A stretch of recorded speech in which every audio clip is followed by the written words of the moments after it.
Para dar inicio a esta parte de la catequesis, invocamos a la Santísima Trinidad. En el nombre del Padre, del Hijo y del Espíritu Santo. Amén.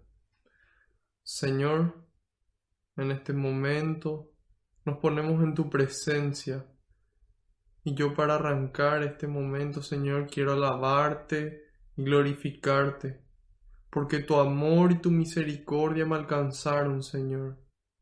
Quiero alabarte y glorificarte, porque solo tú eres santo, y tuyo es el poder, el honor y la gloria por siempre, Señor.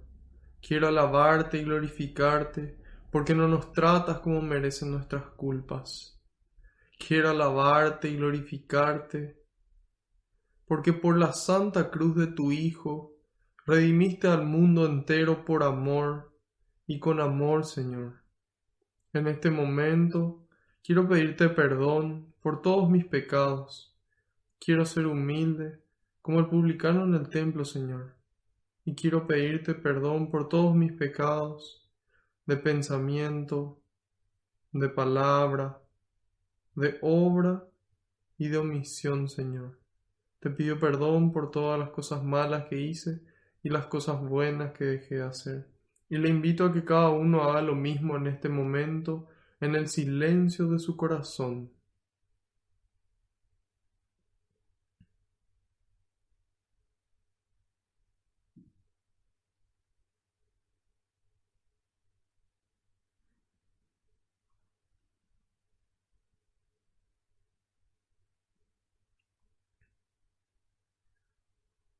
Te pido, Señor, que se cumpla tu palabra.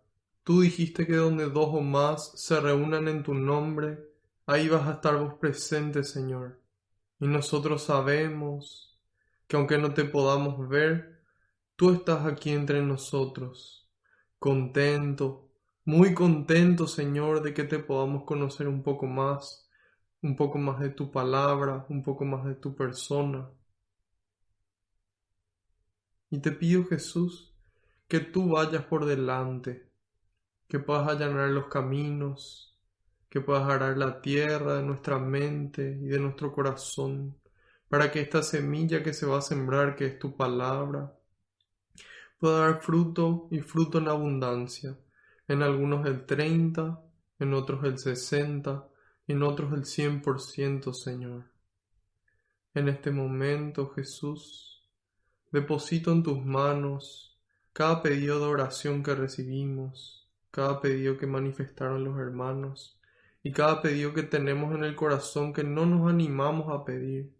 También te lo entrego, Señor, con toda angustia, con toda duda, con todo miedo, con todo problema que podamos tener en este momento, lo depositamos en tus manos, junto con nuestras alegrías y nuestros sueños, nuestras bendiciones, nuestros proyectos. Todo en tus manos, Señor, porque sé que no existe lugar mejor que ellas, y que tú las recoges con alegría y se la entregas al Padre para que le conceda a cada uno esa gracia que estamos necesitando, a su debido tiempo y acorde a su voluntad. Glorias y alabanza sean dadas a ti, por los siglos de los siglos. Amén. Ahora les quiero pedir que repitan después de mí esta invocación al Espíritu Santo. Espíritu Santo, vacíame de mí y lléname de ti hasta rebosar. Espíritu Santo, vacíame de mí y lléname de ti hasta rebosar. Una última vez, con convicción, con amor. Espíritu Santo, vacíame de mí y lléname de ti hasta rebosar. Que así sea. Amén. Ahora les pido que en un momento de silencio puedan interceder por mí ante el Padre, para que todo lo que transmita sea la voluntad del Padre, con las palabras del Hijo, y que sea el Espíritu Santo el que obre con intensidad en mí y en ustedes también.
Amén. Nosotros generalmente tenemos una estructura que solemos seguir para nuestra catequesis. Solemos empezar con los salmos y siempre una explicación para la gente que se une recién de por qué iniciamos con un salmo. Primero iniciamos debido a la recomendación del padre Ignacio Larrañaga. Él en sus talleres de oración y vida, él nos enseña a orar al estilo de Jesús. ¿Y cómo oraba Jesús? Jesús, como buen judío, él oraba con los salmos, la mayoría de ellos atribuidos al rey David. Entonces lo que nosotros hacemos es hacer nuestras esas palabras. Así también vemos la importancia que tiene dentro de la liturgia de la palabra los salmos, por eso que en casi todas las misas se lee una antífona del salmo y luego se va leyendo los diferentes versos con su respuesta. Sin embargo, hoy vamos a empezar de otra forma. Hoy vamos a iniciar con el primer libro de Reyes, capítulo 19. Primer libro de Reyes, capítulo 19. Vamos a leer desde el 1 hasta el 15, hasta el versículo 15. Aquí en el versículo 19, el título dice: Elías huye al desierto, encuentra a Dios en el Horeb. Ese es el título de esta perícopa. Una perícopa es una sección dentro de la Biblia agrupada de esa forma de acuerdo al contenido que tiene. Entonces ese título que tiene en negrita generalmente es ahí donde comienza la perícopa. Empezamos. Ahab contó a Jezabel todo lo que había hecho Elías y cómo había dado muerte a cuchillo a todos los profetas. Jezabel mandó a decir a Elías: que los dioses me maldigan una y otra vez si mañana a la misma hora no he acabado contigo como tú lo hiciste con ellos. Elías tuvo miedo y huyó para salvar su vida. Llegó a Berseba, en el territorio de Judá, y allí dejó a su sirviente. Se adentró en el desierto durante todo un día de camino. Luego fue a sentarse bajo un retamo y pidió la muerte. Basta, dijo. Yahvé, toma mi vida, porque ya no valgo más que mis padres. Se acostó y se quedó dormido. Un ángel tocó a Elías y le dijo: levántate y come. Miró y vio que había allí cerca de él una tortilla cocida sobre piedras y un cántaro de agua. Comió, bebió y se volvió a acostar. Por segunda vez, el ángel de Yahvé se le acercó, lo tocó y le dijo: levántate y come, porque el camino es demasiado largo para ti. Comió y bebió. Confortado con ese alimento, caminó 40 días y 40 noches hasta llegar al cerro de Dios, el Horeb. Allí se dirigió hacia la caverna y pasó la noche en ese lugar. He aquí que le fue dirigida la palabra de Dios. Elías, ¿qué haces aquí? Respondió, harto de indignación por Yahvé Sabaoth, porque los hijos de Israel te han abandonado, han derribado tus altares, dado muerte a cuchillo a tus profetas. Solo he quedado yo y tratan de matarme. Yahvé le respondió, sal fuera y quédate en el monte delante de Yahvé. Y Yahvé pasa. Un viento fuerte y violento pasa delante de Yahvé, hiende los montes y parte las rocas, pero Yahvé no está en el viento. Después del viento viene un terremoto, pero Yahvé no está en el terremoto. Después del terremoto un fuego, pero Yahvé no está en el fuego. Después del fuego se sintió el murmullo de una suave brisa. Cuando Elías la oyó, se cubrió el rostro con la mano, salió y se mantuvo a la entrada de la caverna. Entonces se oyó una voz. Elías, ¿qué haces aquí? Respondió, ardo de indignación por Yahvé Sabaoth, porque los hijos de Israel te han abandonado. Han derribado tus altares, dado muerte a cuchillo a tus profetas. Solo he quedado yo y tratan de matarme. Yahvé le dijo, vuélvete por el mismo camino y anda hasta el desierto de Damasco.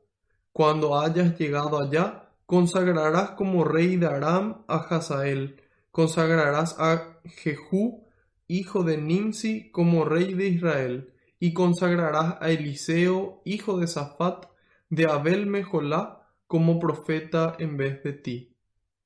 Palabra de Dios, te alabamos, Señor. Entonces, aquí en este primer libro de Reyes, comienza diciendo, Achab contó a Jezabel todo lo que había hecho Elías y cómo había dado muerte a cuchillo a todos los profetas.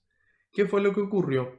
Si nosotros leemos este primer libro de Reyes, pero en el capítulo anterior, en el capítulo 18, vamos a encontrar lo que ocurrió entre Elías y los profetas de Baal. Aquí dice, Achab contó a Jezabel. Achab era el rey en aquel entonces, el rey de Israel, y Jezabel era su esposa, y su esposa no era israelita. Ella creía en diferentes dioses y le daba culto a Baal. Ella tenía, entre los sacerdotes, habían 450 sacerdotes de Baal, y Elías, ¿qué hizo? Le desafió a esos 450 sacerdotes a una prueba. Y esta prueba consistía en poner leña y que esta leña, ante la invocación a Baal, se prenda fuego. Y él agarra y le dice, bueno, coloquen acá la leña, pero no le prendan fuego. Y ahí empiezan ellos a clamar a Baal, a clamar, y le empiezan a gritar, y Elías le dice, griten más fuerte, que a lo mejor está durmiendo y se va a despertar y va a prender el fuego. Y así continúan. Luego ellos empiezan a cortarse, empiezan a derramar sangre, pensando de que eso iba a despertar el clamor, o sea, iba a hacer que pueda escuchar el Baal el clamor y pueda prender fuego. Finalmente no se prende. Entonces ahí Elías proclama y dice, bueno, cava un pozo alrededor, pone agua como para que sea cada vez más difícil que se prenda fuego, y dice, si es que este fuego se prende, entonces vamos a saber quién es verdaderamente Dios. Quién es el verdadero Dios. Y ahí le invoca a Yahvé y se prende fuego. Se prende fuego la leña. Y ahí todo el pueblo, al ver esto que ocurrió, dicen Yahvé es Dios. Y ahí Elías le dice, no los dejen escapar a ninguno solo. Y ahí le acorralan a estos 450 y Elías pasa a cortarle el cuello a todos, a estos 450 sacerdotes de Baal, ¿sí? Entonces ahí nos damos cuenta de cómo esa concepción que él tenía, en donde tenía que imponer, aunque sea a través de la violencia, quién es verdaderamente Dios. Sin embargo, Jesús nos muestra algo diferente. Elías mismo, si no me equivoco, fue el que clama y pide que caiga fuego del cielo y se consumen 50 personas en el fuego que también eran sacerdotes de Baal, si mal no recuerdo. Y después, siguiendo este ejemplo, Juan y su hermano Santiago, cuando llegaban a la ciudad en donde no le recibieron a Jesús, ellos le preguntan a Jesús y le dicen: Señor, ¿quieres que mandemos fuego del cielo para que se consuman? Y Jesús les reprende y les dice: el Hijo del Hombre ha venido a salvar, no a condenar. Entonces, aquí vemos cómo esa actitud que tuvo Elías también tuvo sus consecuencias. Y Acab, el esposo, le contó a Jezabel todo lo que había hecho Elías, cómo se prendió el fuego, cómo le degolló a esas 450 personas, a todos esos profetas de Baal. Luego en el 2 dice: Jezabel mandó a decir a Elías, le da una amenaza y le dice: que los dioses me maldigan una y otra vez a mí si para mañana yo no te mato a vos. Entonces Elías tuvo miedo de esa amenaza y huyó al desierto para salvar su vida, dice en el 3. Llegó a Beerseba en el territorio de Judá y allí dejó a su sirviente. Él se adentró en el desierto durante todo un día. Luego fue a sentarse bajo un retamo y pidió la muerte. ¿Qué pasó con este profeta? Sintió el peso de la persecución. Tuvo miedo de la muerte. Entonces él mismo pide a Dios que acabe con su vida. ¿Sí? Ahí nos damos cuenta de cómo él se dejó aplastar por la situación, de cómo él se dejó llevar por la situación y él pide que Dios acabe con su vida. Y a veces nosotros también estamos en la misma situación, por diferentes problemas, diferentes situaciones, y le pedimos tal vez a Dios que nos lleve, pero no por ese ardor, no por esas ganas de estar ya junto a Él, sino porque simplemente ya no queremos estar aquí. Y aquí vemos qué hace Dios. Dios nos consuela siempre en esos momentos. Y si tuvimos la gracia de no estar en esa situación, demos gracias a Dios. Pero si en algún momento nos toca, acordémonos de que Dios viene a alimentarnos. Así como vino este ángel a alimentarle de parte de Dios. Ahí él decía: basta, dijo, Yahvé, toma mi vida, porque ya no valgo más que mis padres. Él no puede ver como Dios le ve. Y muchas veces eso es lo que ocurre. Si nosotros pudiéramos vernos, si vos pudieras verte como Dios te ve, y el valor que tenés para Él, ese valor inmenso e incalculable, nunca desearías ni siquiera acercarte al final de tu vida, porque te das cuenta que ese es un regalo de Dios y que ante sus ojos somos más preciados que nada. Entonces, aquí dice: ya no valgo más. Nosotros sentimos que perdemos nuestro valor. Sin embargo, Dios viene a levantarnos, viene a devolvernos nuestra dignidad y nuestro valor. Y es importante que nosotros también podamos actuar así como hizo este ángel y ayudarle a los demás a recobrar su dignidad y su valor. Dice: un ángel tocó a Elías, le dijo: levántate y come. No está muerto quien pelea. Arriba, ánimo, hay que alimentarse, hay que continuar. En el 6 dice: miró y vio que había cerca de él una tortilla cocida sobre piedras y un cántaro de agua. Comió, bebió y se volvió a acostar. Es decir, muchas veces Dios nos alimenta, nos da palabras de fortaleza, nos da palabras de paz, pero nosotros a veces tomamos un poco así como Él y después volvemos a nuestro estado anterior. Eso fue lo que le pasó a él. ¿Y qué hace Dios? Dios insiste. Dios insiste siempre hasta que logremos levantarnos. Ese es el Señor, que una y otra vez se va al infierno a buscarnos. Se va al infierno a buscarte y a buscarme una y otra vez para llevarnos de vuelta de camino a Él, a su casa, por amor y con amor. Y dice: por segunda vez el ángel de Yahvé se le acercó, lo tocó y le dijo: levántate y come, porque el camino es demasiado largo para ti. Y esas son las palabras para nosotros hoy. Levántate y come, porque el camino es demasiado largo para ti. Nosotros por nuestras propias fuerzas, dije en repetidas ocasiones y vuelvo a hacer énfasis, no alcanzan nuestras fuerzas. No alcanzan para salvarnos, porque Dios quiere salvarnos. No alcanzan porque somos humanos, porque somos débiles, porque somos limitados. Necesitamos de Dios. Necesitamos de su amor. Necesitamos de su perdón. Necesitamos. Hasta el más santo aquí en la tierra sigue siendo un pecador que necesita de Dios. Dice, levántate y come. Dios hoy quiere que nosotros podamos comer. ¿Qué cosa? Que podamos comer de su palabra. Que podamos alimentarnos de su palabra. Que podamos alimentar nuestra mente y nuestro corazón con su palabra. Y que también podamos alimentarnos de su cuerpo a través de la Santa Eucaristía.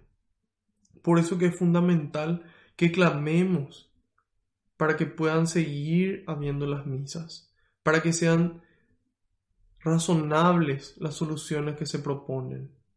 Porque en un momento el templo puede tener espacio como para 100 personas separadas 5 metros y solamente 20 personas limitan. Y sin embargo para los supermercados y para otros lugares, para los casinos, para diferentes lugares, se habilita de forma diferente. Entonces estamos llamados a poder pedir que sea lo que es justo y tomando siempre las medidas sanitarias. No tentar al Señor, no decir, no, yo me voy a la misa, entonces no tomo ningún recaudo, no me lavo las manos, no me pongo mi tapabocas, no mantengo la distancia. Entonces, así también tenemos las alternativas de las automisas, en donde uno va con su vehículo y permanece en él hasta el momento de la comunión.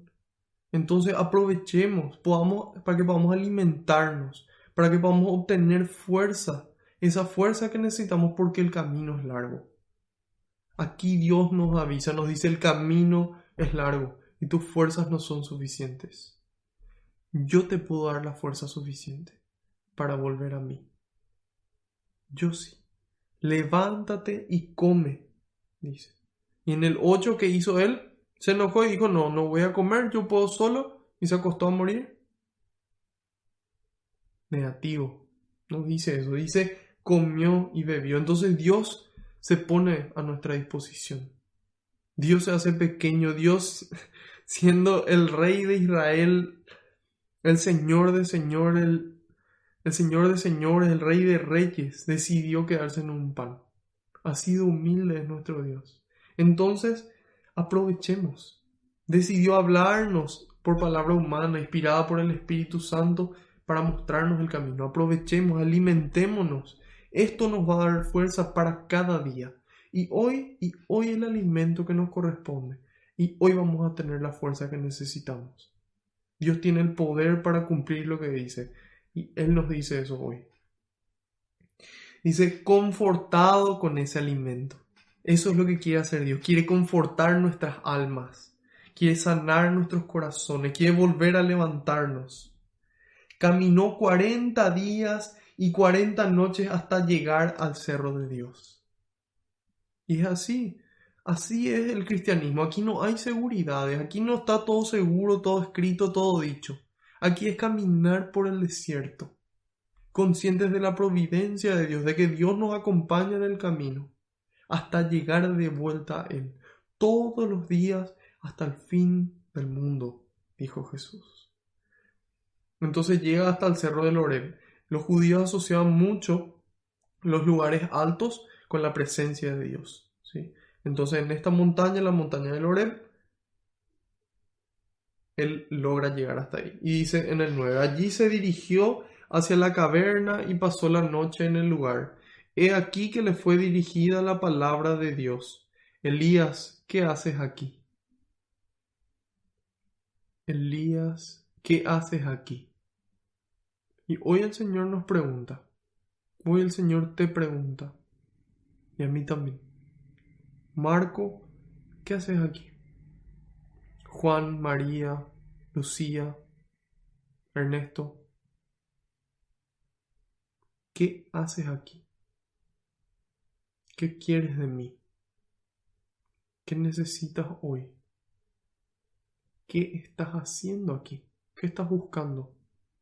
Y es importante que podamos anotar esa pregunta. ¿Qué estoy haciendo? ¿Qué estoy haciendo? Y él respondió, ardo de indignación por Yahvé Sabaoth, porque los hijos de Israel te han abandonado. Entonces él se consume de indignación por las cosas malas que se hacen a su alrededor. Y él se siente solo, siente que ya no puede luchar. Y dice, han derribado tus altares, dado muerte a cuchillo a tus profetas. Solo he quedado yo y tratan de matarme. A veces pensamos, hoy ya no queda gente buena, hoy ya no queda gente que luche por Dios, que se esfuerce por cumplir los mandamientos, que se esfuerce por amar. Y nos sentimos así como Él y decimos, solo quedé yo, dentro de mi familia, entre mis amigos, en mi parroquia, en mi trabajo, en mi colegio, en mi facultad. A veces nos sentimos así. Y nos sentimos y decimos, solo he quedado yo y tratan de matarme. Es decir, tratan de que yo también sucumba. Y dice, Yahvé respondió, sal fuera y quédate en el monte delante de Yahvé. Entonces en esos momentos es momento de ponerse en presencia de Dios, de hacer silencio. En el silencio nos habla Dios. Ponernos frente al Santísimo. Si podemos hacerlo de forma física, ideal. Y si no, hoy hay muchísimos videos de adoración con diferentes custodias. Podemos encontrar el que más nos gusta y ponernos en su presencia. Y esperar allí. Decirle, habla Señor que tu siervo escucha. Y ahí dice en el 11, sal fuera y quédate. Después dice, y Yahvé pasa. Yahvé pasa. Dios siempre está pasando en nuestras vidas. Somos nosotros los que muchas veces no le vemos. Y dice, Yahvé pasa, un viento fuerte y violento pasa delante de Yahvé, hiende los montes y parte las rocas, pero Yahvé no está en el viento, dice. Entonces en ese viento huracanado ahí dice, no está Yahvé ahí. Después del viento viene un terremoto, pero Yahvé no está en el terremoto. Y dice, después del terremoto un fuego, pero Yahvé no está en el fuego.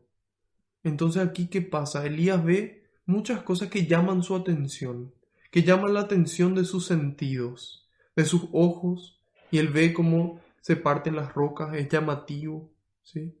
Luego él ve cómo hay un terremoto que le mueve el piso, y luego ve un fuego que te encandila, que llama la atención, y dice, sin embargo, Dios no estaba ahí. Y muchas veces somos nosotros esos, mirando diferentes cosas, buscando a Dios, ¿sí? Es importante que podamos reconocerle, podamos darnos cuenta que Dios no está en ese placer desenfrenado, que Dios no está en el dinero, que Dios no está en el poder, ¿sí? Entonces, Él lo reconoce y dice, después del fuego se sintió el murmullo de una suave brisa, dice. De una suave brisa. Entonces, en este caso aquí, vemos que no estaba en el viento, no estaba en el terremoto, no estaba en el fuego, sino en esa brisa suave. Dios no está en ese ruido. No está ahí. Dios está esperándonos, así como dice San Agustín, tarde te amé, dice él. Tanto te busqué estando fuera, pero estabas dentro de mí. Dios está dentro nuestro, esperándonos, con su amor y su misericordia. Entonces, por eso que es fundamental ponernos en oración para poder reconocerle y reconocer cómo Dios busca a través de su palabra y a través de su amor que nosotros vamos a reconocerle y que podamos escucharle. Eso fue lo que hace Elías. Elías le reconoce y dice, aquí está Dios. Y le escucha. Y dice, cuando Elías la oyó, es decir, Elías estaba atento. Él estaba viendo, está acá Dios, él estaba buscando a Dios. Y esa actitud es fundamental, esa búsqueda permanente del Señor. Poder ver su mano en cada obra de nuestro día. Hoy lunes, a esta hora de la noche, al terminar podemos hacer una pausa y tratar de ver qué hizo Dios hoy en mi vida. ¿Qué hizo Dios hoy en tu vida? Anotar y después darle gracias a Dios. Gracias, Señor, por esto que obraste hoy. ¿Qué me quiso enseñar hoy Dios? ¿Por qué permitió que ocurra esto que ocurrió? ¿Qué quieres mostrarme, Señor? Se cubrió el rostro con el manto, dice. salió y se mantuvo a la entrada de la caverna. Entonces muchas veces nosotros tenemos vergüenza de Dios, ¿sí? A veces vergüenza, a veces miedo. Los judíos, hasta cierto punto, ellos tenían miedo de ver el rostro de Dios porque nadie había visto nunca a Dios. Entonces, si vos le veías a Dios, probablemente vos estabas muerto o próximo a la muerte, ¿sí? Entonces, Él se cubre el manto. Puede ser por ese miedo, puede ser por esa vergüenza, puede ser por las dos cosas. Pero Dios no quiere que nosotros nos escondamos. Dios quiere vernos así como somos. Así como somos quiere vernos, quiere mirarnos y quiere amarnos, quiere sanarnos, quiere liberarnos. Eso es lo que Dios quiere. No que nosotros le escondamos algo como si fuera que pudiésemos. Al contrario, sino que acudamos a Él así como somos. Y así poder encontrarnos con Él. Y dice, y se mantuvo a la entrada de la caverna. Entonces se oyó una voz: Elías, ¿qué haces aquí? Constantemente Dios nos pregunta, no porque Él no sepa, sino porque Él quiere que nosotros nos demos cuenta de qué estamos haciendo con nuestras vidas, qué estamos haciendo con nuestros recursos, qué estamos haciendo con nuestros conocimientos, qué estamos haciendo con nuestro tiempo, qué estás haciendo. Y Dios nos pregunta, repito, no porque Él no sepa, sino porque Él quiere que nosotros nos demos cuenta. Cuando uno dice, yo estoy perdiendo mi tiempo o yo estoy usando bien mi tiempo, yo me doy cuenta, yo escucho mi propia voz y eso me ayuda a poder reaccionar, eso me ayuda a poder tomar una decisión. Y nuevamente dice, oyó. Elías escucha paso a paso, momento a momento, sal fuera, sale fuera. Escucha la voz, vuelve a obedecer. Y ese es el ejemplo para nosotros, poder escuchar constantemente qué es lo que Dios quiere para nuestras vidas.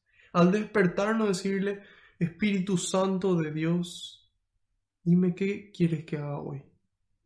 Dime qué quieres que haga hoy. ¿Dónde quieres que ame? ¿Qué quieres que haga hoy? Y Dios nos va a decir, hoy quiero que en tu trabajo le ames a las personas. Hoy quiero que en tu familia, hoy quiero que en tu parroquia, hoy quiero que en tu ciudad, etcétera. Elías, ¿qué haces aquí? Y nos damos cuenta que se repite la situación. ¿Por qué se repite? Porque es importante. Por eso le vuelve a preguntar. Y él responde en el 14: Ardo de indignación por Yahvé Sabaoth, porque los hijos de Israel te han abandonado. Han derretido tus altares, dado muerto a cuchillo a tus profetas. Solo he quedado yo y tratan de matarme. ¿Sí? Entonces nos damos cuenta de cómo se vuelve a repetir la misma situación, como en nuestras vidas. A veces se repite y Dios vuelve a preguntarnos, siempre esperándonos. Y dice, Yahvé le dijo, vuélvete por el mismo camino y anda hasta el desierto de Damasco. Cuando hayas llegado allá, consagrarás como rey de Aram a Hazael. Consagrarás a Jehú, hijo de Nimsi, como rey de Israel, y consagrarás a Eliseo, hijo de Safat, de Abel Mejolá, como profeta en vez de ti. Creo que al inicio había dicho que íbamos a leer hasta el 15, bueno, nos extendimos hasta el 16 para darle el fin de este contexto. Entonces ahí Dios le da instrucciones claras y le dice, vuélvete por el camino y vas a hacer esto. Fin. Y así tiene que ser nuestra vida desde el inicio. Y puede ser así en la medida en la que nos hayan educado así o en la que nosotros hoy podamos tomar la decisión de hacer así y de educar a nuestros hijos y a todas las siguientes generaciones en esta actitud constante de escucha, de poder reconocer a Dios en lo ordinario. De repente este viento muy fuerte no era tan común. De repente un terremoto tampoco es tan frecuente. Sin embargo, una brisa suave, una brisa que calma, una brisa que alivia y que no sabemos a dónde va. A veces empieza a soplar el viento del sur, de repente del este, no tenemos idea, pero en la medida en la que le prestamos atención, podemos saber hacia dónde. Lo mismo con Dios. No sabemos hacia dónde quiere llevar nuestras vidas, hasta que escuchamos, prestamos atención y obedecemos. Entonces, de esta forma, pasamos al capítulo número 4 del libro de Hechos de los Apóstoles. Empezaremos hoy en el versículo 23 y vamos hasta el final, hasta el 37. En la catequesis anterior habíamos visto cómo Pedro y Juan fueron arrestados por el testimonio que ellos dieron. Ellos mismos, a través de la fe en Jesucristo, le sanaron a un paralítico. Fueron llevados presos y se les prohibió hablar en nombre de Jesús, le amenazaron y finalmente le soltaron. Ahora vamos a ver qué ocurrió después de que le soltaron a los apóstoles.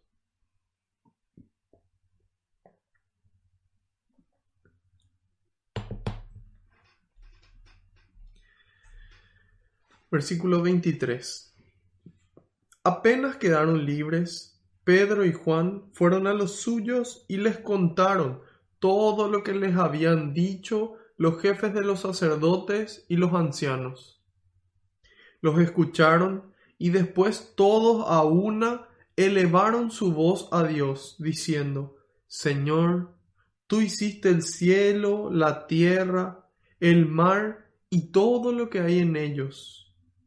Tú, por el Espíritu Santo, pusiste en boca de tu siervo David estas palabras.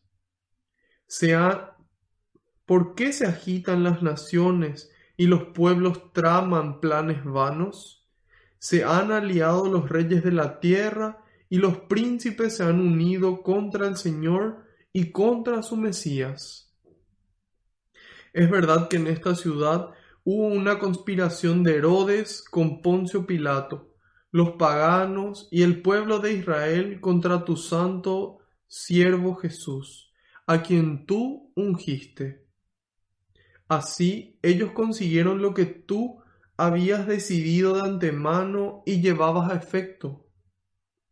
Y ahora, Señor, fíjate en sus amenazas, concede a tus siervos anunciar tu palabra con toda valentía, mientras tú manifiestas tu poder y multiplicas tus intervenciones, realizando curaciones, señales y prodigios por el nombre de tu santo siervo Jesús. Terminada la oración, tembló el lugar donde estaban reunidos. Todos quedaron llenos del Espíritu Santo y se pusieron a anunciar con seguridad la palabra de Dios. La multitud de los fieles tenía un solo corazón y una sola alma. Nadie consideraba como propios sus bienes, sino que todo lo tenían en común. Los apóstoles daban testimonio de la resurrección del Señor con gran poder, y aquel era para todos un tiempo de gracia sin igual.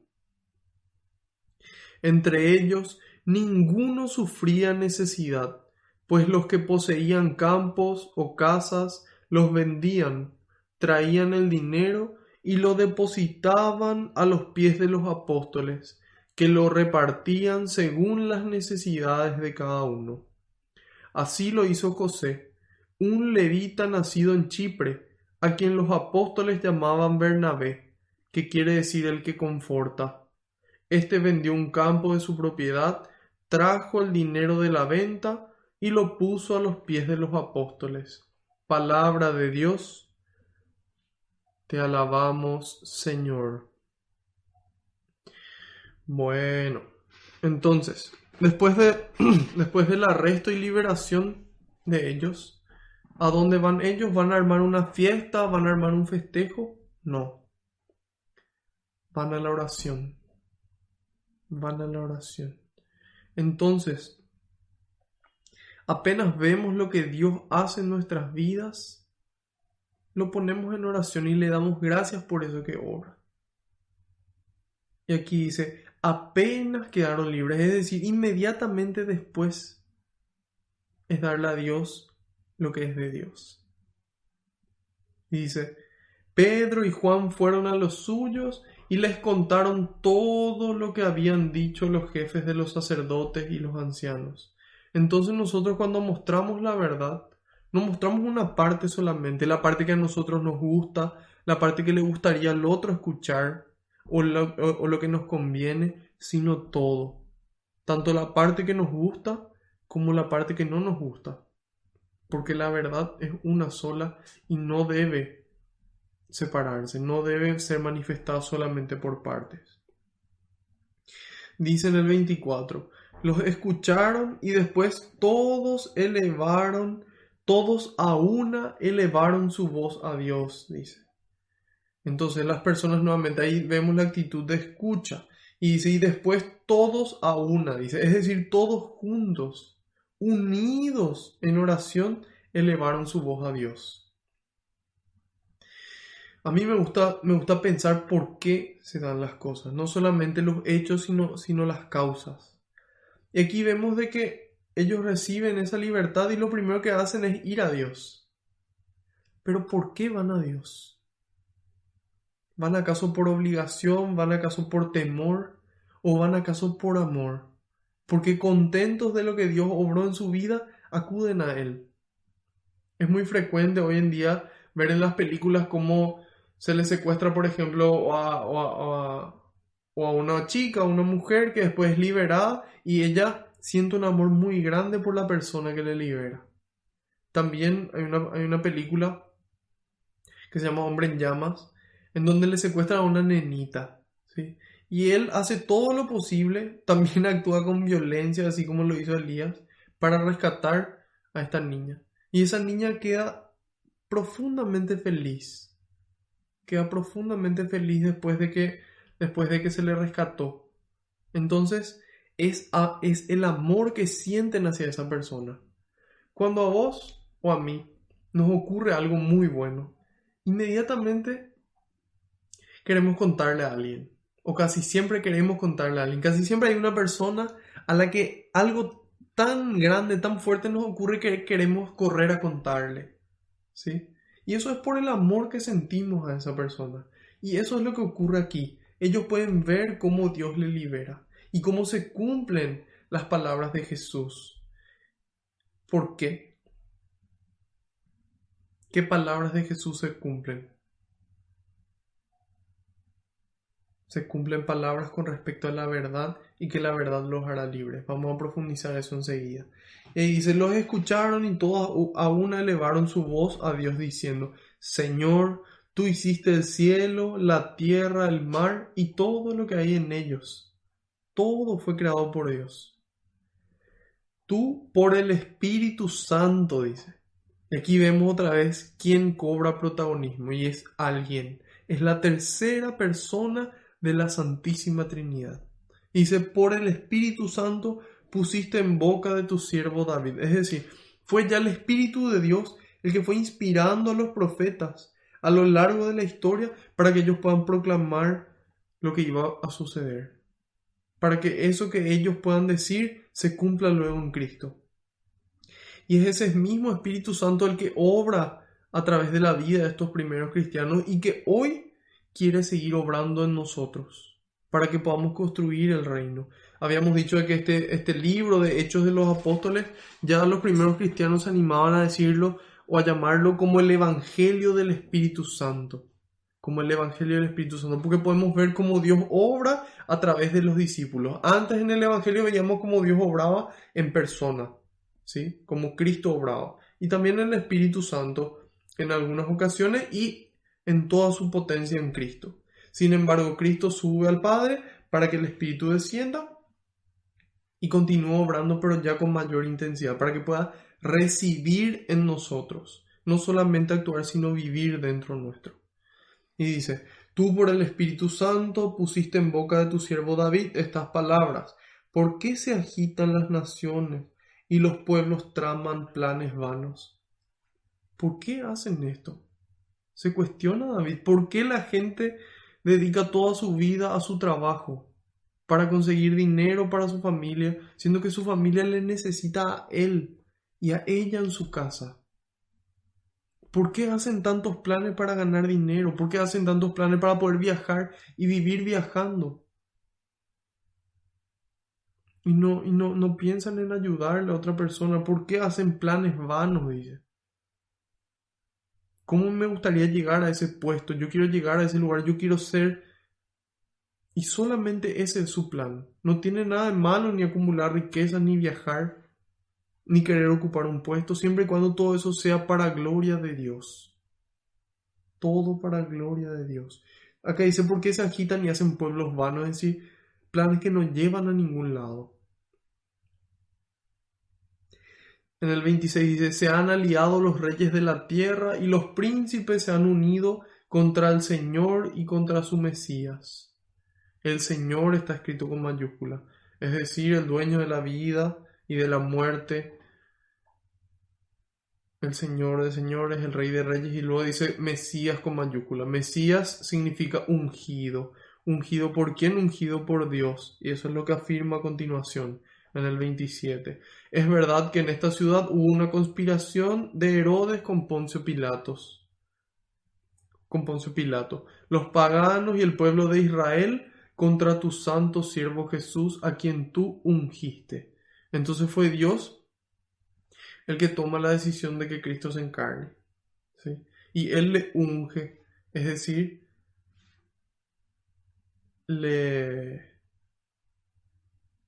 le elige y pone su espíritu en Él.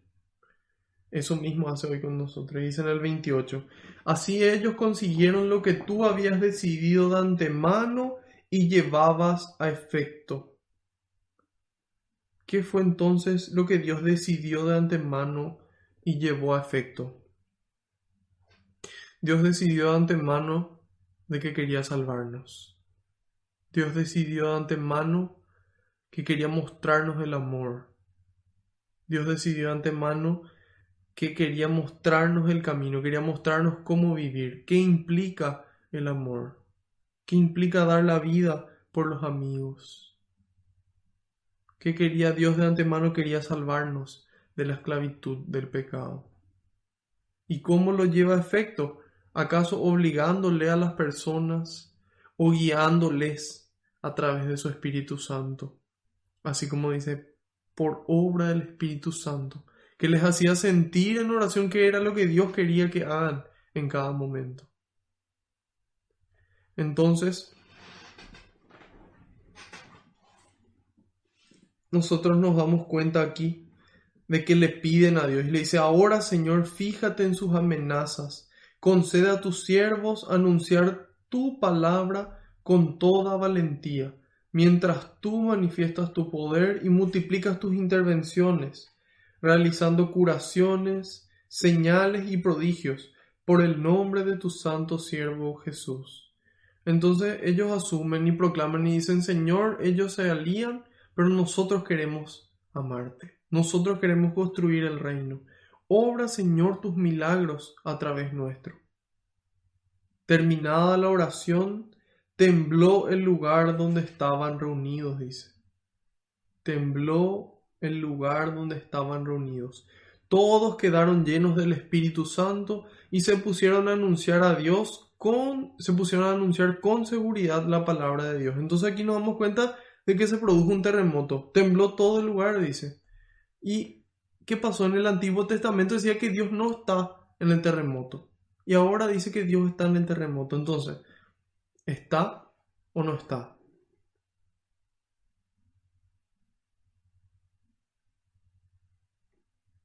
Está.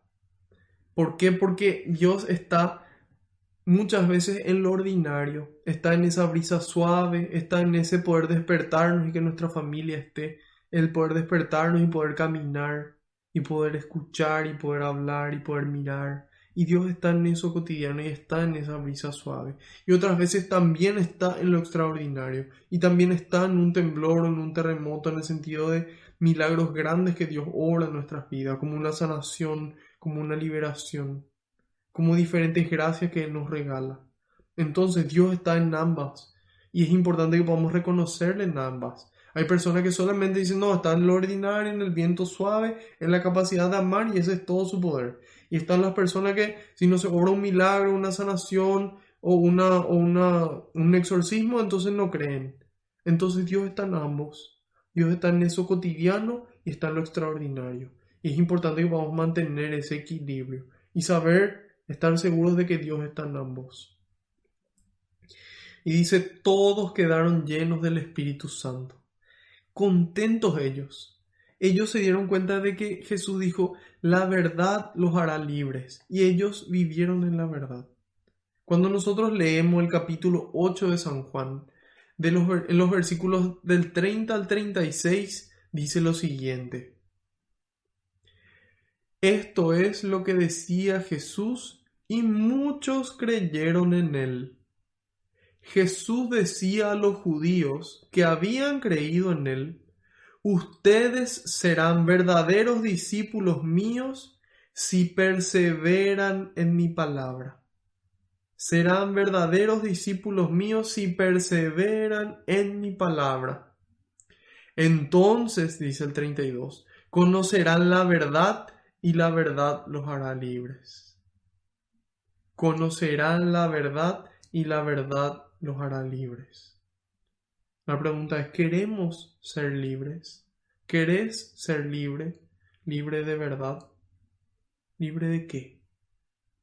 Le respondieron, somos descendientes de Abraham y nunca hemos sido esclavos de nadie. ¿Por qué dices ustedes serán libres? Jesús les contestó, en verdad les digo, 2 veces, en verdad les digo, el que vive en el pecado es esclavo del pecado. Pero el esclavo no se quedará en la casa para siempre. El Hijo, en cambio, permanece para siempre. Por tanto, si el Hijo, con mayúscula, si el Hijo los hace libres, ustedes serán realmente libres. Entonces Dios, ¿cuál era el plan que escogió? Salvarnos, hacernos libres del pecado. Y que conozcamos la verdad y que esa verdad nos haga libres. Entonces tenemos que tomar esa decisión. Si decimos seguir mintiendo al resto y mintiéndonos a nosotros mismos. Cada uno tiene que analizar su propia vida. Juan 8:44 nos dice que Satanás es el padre de toda mentira. No una mentira grande, no una mentira pequeña. A mí a veces yo siento de que voy en contra de los caminos cortos que las personas quieren tomar. Pero eso no tiene que asustarnos. Nosotros tenemos que permanecer firmes. Aunque arriesguemos nuestro trabajo, aunque arriesguemos nuestra familia, aunque arriesguemos nuestra propia vida. Así de fieles estamos llamados a ser a la verdad. Jesús nos dice en Juan 14:6, yo soy el camino, la verdad y la vida. Yo soy el camino, la verdad y la vida. Juan 14:6. Entonces, nosotros estamos llamados a seguir a Él. Y Él nos va a hacer libres, la verdad nos va a hacer libres. Y ese Espíritu Santo es el Espíritu de la verdad. Cuando leemos en Juan 14, continuamos. Habíamos dicho Juan 14:6. Continuamos del 15 al 17. Si ustedes me aman, guardarán mis mandamientos, dice el Señor. No dice rezarán, no dice solamente irán a misa, no, guardarán mis mandamientos. Todos ellos. No lo que me gusta, no lo que me conviene nomás, todos. Si de verdad le amo. Y ese amor me lleva a cumplir.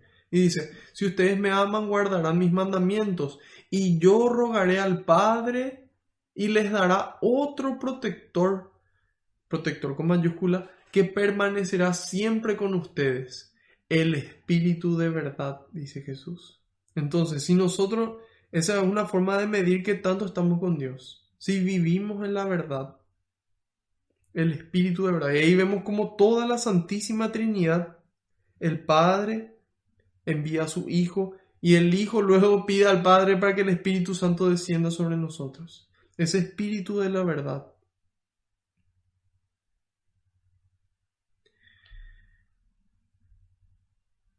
Y ese Espíritu de la verdad lleva a la unidad. Ese Espíritu de la verdad nos lleva a la unidad. Entonces Dios que quiere que podamos recibir su Espíritu Santo, que podamos llenarnos. ¿Qué implica llenar hasta el borde? Significa que no entra nada más adentro. Entonces así quiere habitar Dios en nosotros. Quiere que saquemos fuera todo lo que no viene de Él, pero nuestras fuerzas no nos alcanzan, ya nos decía el libro de Reyes. Entonces acudamos a Él y Él mismo nos da la fuerza para vencer, porque Dios es fiel. 1 Corintios 10:13, si no me equivoco. Dios es fiel y no permitirán que sean tentados más allá de sus fuerzas, porque en el momento de la tentación les dará la fuerza y los medios para vencer. En el momento de la tentación. Pero para eso es necesario acudir a Él. Entonces en ese momento su Espíritu obra con intensidad y nos permite mantenernos en la verdad. Y de esa forma vivimos dentro de esa unidad del Padre, el Hijo y del Espíritu Santo. Todos unidos en oración a una sola voz.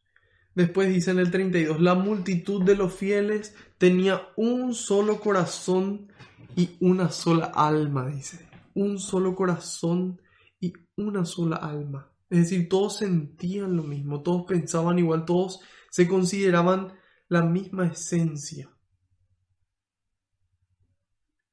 La multitud de los fieles tenía un solo corazón y una sola alma. Cuando leemos Efesios capítulo 4, versículos del 1 al 5, San Pablo saluda diciendo, yo, el prisionero de Cristo, dice, entre comillas, porque Él es prisionero porque Él voluntariamente quiso. Y dice, les exhorto pues a que se muestren dignos de la vocación que han recibido. Yo los exhorto a que se muestren dignos de la vocación que han recibido. Nosotros como bautizados, como seguidores de Cristo, tenemos que mostrarnos dignos. Y ya sea nuestra vocación de matrimonio, ya sea nuestra vocación de sacerdocio, ya sea nuestra vocación de laicos consagrados, ya sea nuestra vocación de solteros, mostrarnos dignos de esa vocación. Y dice, sean humildes y amables, sean comprensivos y sopórtense unos a otros con amor. Mantengan entre ustedes lazos de paz y permanezcan unidos en el mismo espíritu, dice. Unidos en el mismo espíritu. Eso es lo que nos exhorta Pablo, a vivir en el amor y a vivir unidos. Esa unidad que vemos aquí en esos primeros cristianos. Y dice en el 4, un solo cuerpo y un mismo espíritu, pues ustedes han sido llamados a una misma vocación y a una misma esperanza. Finalmente en el 5 dice, un solo Señor, una sola fe, un solo bautismo, un solo Dios y Padre de todos, que está por encima de todo, lo penetra todo y está en todo. Un solo Señor, una sola fe, un solo bautismo, un solo Dios. ¿Y cómo dañamos este cuerpo de Cristo? ¿Cómo dañamos este espíritu de unidad? Dividiéndonos en diferentes confesiones de fe. Y mismo dentro de la iglesia muchas veces estamos divididos, los carismáticos por un lado, los más tradicionalistas por otro. Unas misiones por este lado, otras misiones por el otro lado.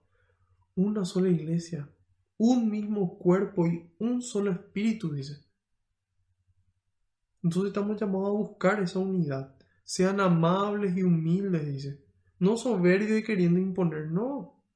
No es esa la actitud. Sean amables y humildes, ámense, mantengan lazos de paz. Eso es lo que Dios quiere. Y continúa, dice, nadie consideraba como propios sus bienes, es decir, ni sus conocimientos, ni su espiritualidad, ni sus bienes físicos. No, nadie consideraba como suyo. Lo mío es tuyo, lo tuyo es mío. Sino que todo lo tenían en común, dice. Todo lo tenían en común. Los apóstoles daban testimonio de la resurrección del Señor con gran poder. Y aquel era para todos un tiempo de gracia sin igual. En el 34 dice, entre ellos ninguno sufría necesidad. Entre ellos ninguno sufría necesidad. Yo suelo decir que la solución a todos los problemas del mundo, todos los problemas de la humanidad, están escritas. Y están escritas en este libro, están escritas en este libro. ¿Y cuál es el problema entonces? ¿Por qué siguen existiendo problemas en el mundo si todas las soluciones están escritas? El problema es que la gente o no lee o no entiende, y si lee y entiende no pone en práctica. Es por eso que siguen habiendo problemas en el mundo. Nosotros queremos solucionar el hambre mundial. Es cuestión de compartir. Hay suficiente alimento para todos. Es cuestión de compartir. Si nosotros queremos solucionar el problema de que no haya medicamentos, podemos compartir y va a haber suficiente. Si nosotros queremos solucionar el problema de la tristeza en el mundo, de la depresión, si nosotros compartimos nuestro tiempo y nuestro amor con esas personas, vamos a lograr solucionar. Dios va a poder sanar a través de nuestro amor. Pero es necesario compartir. Y en la medida en la que compartimos, ninguno sufre necesidad. Ni necesidad afectiva, ni necesidad material, ni necesidad espiritual. Porque todo lo compartimos. Yo todo lo recibí de Dios, que está en todo y en todos, dice. Y entonces yo uso eso para el prójimo. Uso eso para glorificar a Dios. Eso es lo que dice San Ignacio de Loyola. Él dice, todo fue creado, todo fue creado para que el hombre alcance el propósito para el cual él fue creado. Es decir, todo fue creado, el dinero, la naturaleza, todo fue creado para que nosotros, los hombres, podamos alcanzar el fin para el cual fuimos creados. ¿Y para qué fuimos creados? Para glorificar a Dios. Eso nos dice el Catecismo de la Iglesia Católica. Nosotros fuimos creados para dar gloria a Dios con nuestra vida, ¿sí? Y también las Escrituras en las que se basa el Catecismo. Entonces, fuimos creados para dar gloria a Dios. Entonces, que la gente dé gloria a Dios. Si tenemos hoy, y hoy compartamos. Si hoy tenemos conocimiento, compartamos el conocimiento. Compartamos lo que sea que tengamos. Entonces, no va a haber ninguna necesidad. Pero mientras tanto, mientras siga ese egoísmo, en donde es solamente mi problema y el otro que se vea, ahí el mundo va a continuar. En la medida en la que nosotros los cristianos tomemos la iniciativa de amar, ahí vamos a poder entrar en ese círculo de amor, en el que amamos y el amor va creciendo y multiplicándose. Y de esa forma a lo mejor algún día van a haber personas que no pasen necesidad. Y dice, pues los que poseían campos o casas los vendían, traían el dinero y lo depositaban a los pies de los apóstoles, que lo repartían según las necesidades de cada uno. La idea es que nadie pase necesidad. Entonces, ahí vemos el ejemplo de Bernabé y dice, así lo hizo José, un levita nacido en Chipre, a quien los apóstoles llamaban Bernabé, que quiere decir el que conforta. Este vendió un campo de su propiedad, trajo el dinero de la venta y lo puso a los pies de los apóstoles. Qué ejemplo para nosotros de que tenemos que ser generosos con los necesitados, con las personas que vienen a pedirnos comida o las personas que necesitan un trabajo. Si podemos darles trabajo, démosle. Y nos toca ganar menos este mes y ganemos menos. Pero seamos considerados, seamos cristianos. Compartamos eso que tenemos. Y dice, puso a la venta y lo puso a los pies de los apóstoles. Nosotros, yo le conozco a varios sacerdotes que trabajan arduamente por el reino de Dios, que le ayudan a las personas que están en las cárceles, a las personas que tienen hambre, a los pobres. Entonces es importante que nosotros podamos aportar, que no hagamos lo que nos decía el arzobispo, de una apostasía silenciosa, es decir, dejar la fe silenciosamente, en vista de que ahora, bueno, estamos en pandemia, no hay precepto de ir a misa, no es necesario rezar y dejamos nuestra fe, abandonamos nuestra fe y la abandonamos a Dios. No, nuestra iglesia nos necesita, tu parroquia te necesita. Y necesitan para poder mantener el templo, para poder pagarle a los empleados, para poder darle de comer a los pobres. Entonces es importante, el que mucho siembra, mucho cosecha. El que siembra sin cálculos, cosecha sin cálculos. Y no solamente de forma económica, sino en múltiples tipos de bendición, nos dice San Pablo en su carta. Entonces, ¿qué rescatamos de hoy? ¿Qué rescatamos de hoy? Rescatamos el Espíritu Santo, rescatamos la solución a los problemas, rescatamos la verdad, que la verdad los hará libres, rescatamos la unidad que debe existir. Si leemos en Juan 17, del 14 al 21, dice: yo les he dado tu mensaje y el mundo los ha odiado porque no son del mundo, como tampoco yo soy del mundo, dice Jesús. No te pido que los saques del mundo, y con esto cerramos, no te pido que los saques del mundo, sino que los defiendas del maligno. Ellos no son del mundo, como tampoco yo soy del mundo.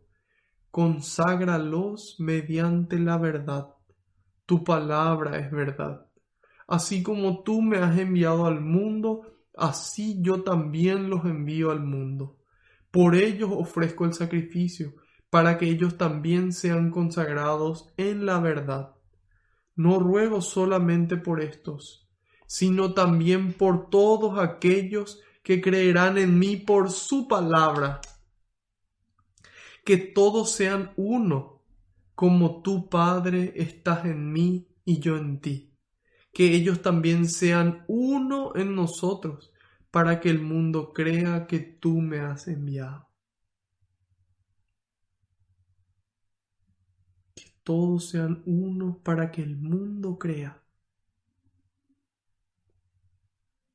Que todos sean uno para que el mundo crea. No te pido que los saques del mundo, sino que los defiendas del maligno. Ellos no son del mundo, como yo tampoco soy del mundo. Eso es lo que Cristo quiere. Cristo no quiere que nosotros vivamos encerrados en una parroquia, en una iglesia todo el día rezando. No quiere eso. Él quiere santos de jeans y championes, gente que donde está le lleva a Cristo. La verdad nos hará libres. Si queremos ser libres del pecado, acudamos a Dios. La verdad nos hará libres. El amor es el que nos lleva a poder llevar a cabo cada hora. Y ese amor nos lleva a una unidad de nuestra familia, una unidad de nuestro trabajo y una unidad de nuestra iglesia.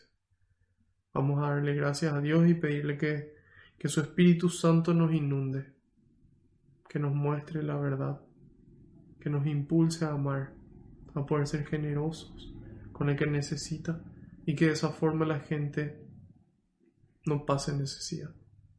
Seamos hoy dignos de nuestra vocación.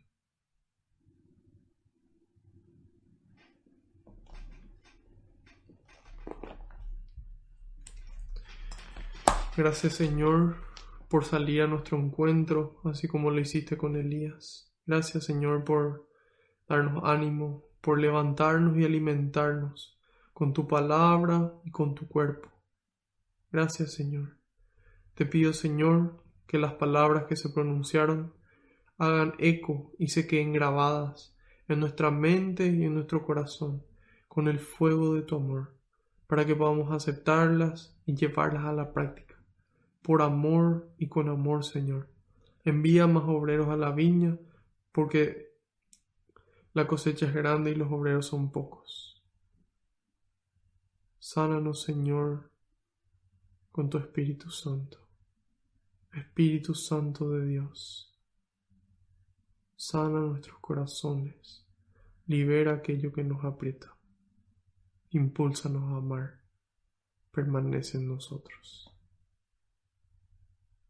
Y te decimos todos juntos: Padre nuestro que estás en el cielo, santificado sea tu nombre, venga a nosotros tu reino, hágase tu voluntad en la tierra como en el cielo. Danos hoy nuestro pan de cada día, perdona nuestras ofensas, como también nosotros perdonamos a los que nos ofenden, y no nos dejes caer en la tentación, y líbranos del maligno. Amén. Madre Santa, te damos gracias porque tú nos mostraste cómo alimentarte de la palabra de Dios, cómo estar llena del Espíritu Santo y así ser generosa. Tú entregaste lo más valioso que tenías, a tu Hijo único. Gracias, Madre, por tanto amor, porque tú sabías que nosotros le necesitábamos también, y fuiste así de generosa, y continuaste dando tu vida acompañando a los apóstoles. Llévanos siempre a Jesús para que podamos hacer lo que Él nos diga. Gracias por amarnos y acompañarnos. Dios te salve María, llena eres de gracia, el Señor es contigo. Bendita tú eres entre todas las mujeres, y bendito es el fruto de tu vientre, Jesús. Santa María, Madre de Dios, ruega por nosotros los pecadores, ahora y en la hora de nuestra muerte. Amén. Haciendo caso al pedido del Papa, rezamos a San Miguel Arcángel. San Miguel Arcángel, defiéndenos en la batalla, sé nuestro amparo contra la perversidad y acechanzas del demonio. Reprímale Dios, pedimos suplicantes. Y tú, príncipe de la milicia celestial, arroja al infierno con el divino poder a Satanás y a los demás espíritus malignos que andan dispersos por el mundo para la perdición de las almas. Amén. Bajo tu amparo nos acogemos, Santa Madre de Dios. No desoigas las súplicas que te dirigimos en nuestras necesidades. Antes bien, líbranos de todo peligro, oh Virgen gloriosa y bendita. Ruega por nosotros, Santa Madre de Dios, para que seamos dignos de alcanzar las promesas y gracias de nuestro Señor Jesucristo. Amén. María, auxilio de los cristianos, ruega por nosotros. Sagrado Corazón de Jesús, en vos confío y espero. Gloria al Padre, y al Hijo, y al Espíritu Santo, como era en el principio, ahora y siempre, por los siglos de los siglos. Amén. Alabado sea Jesucristo, por siempre sea bendito y alabado. Que la paz y la alegría del Señor nos acompañen a todas partes. En el nombre del Padre, del Hijo y del Espíritu Santo. Amén. Otro lunes más al servicio del Señor, en su compañía, conociendo un poco más de Él y de la obra de su Espíritu. Si esta catequesis fue de bendición para vos, de crecimiento espiritual, entonces te pido que por favor la compartas, que la difundas, hasta que podamos llevar al Señor a todos los rincones de la tierra. Nos veremos el próximo lunes a la misma hora por el mismo canal, Dios mediante y por delante. Que tengas una bendecida semana.